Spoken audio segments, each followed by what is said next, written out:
All right, this is my thoughts on the nuke video that I posted earlier.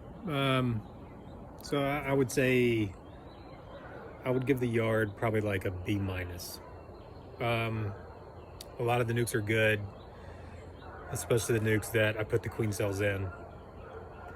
And then you had like a queen that just maybe didn't make it. She was no good out of the cage, or they didn't like her one, so that was -1 queen there. And then I had another queen that was laying, clearly laying. There's brood in the nuke, and now there are emergency cells. So like something happened within, I don't know, within like 10 days, 12 days of her laying, or of her coming out of the cage. So I don't know. The nukes that I just made as walkaways and let them raise their own queens are all fine. There's like virgin queens in the nukes. The problem is that when I made these nukes, like I didn't put swarm cells or anything. I just had to make emergency cells and make the nukes, and make the queens out of emergency cells. And they make, you know, whatever, half a dozen, 10 cells. And then I would say probably at least 3 or 4 of the nukes had multiple swarms with virgin queens. I know there were swarms in the yard. I have pictures of them, and the times work out right to where there are swarms 16 and 17 days after the nukes are made. And they're swarming with virgins, and so they're taking part of my bees, and which kind of sucks because all those walkaway splits were big, and now they're not big. So while they all have queens, probably, I mean, I'd say I saw queens in probably 80% of them. Virgin queens, no eggs yet. Again, the time's not right yet. It's only been March 5th I made those. It's 25th now, so it's only been 20 days. Like, there's no eggs yet. And there might not be eggs for another 5 days or so, you know. So I've made plenty of walkaway splits before. Even in 5 years of beekeeping, I've only ever bought like 3 queens. So like, so most of my splits are walkaway splits,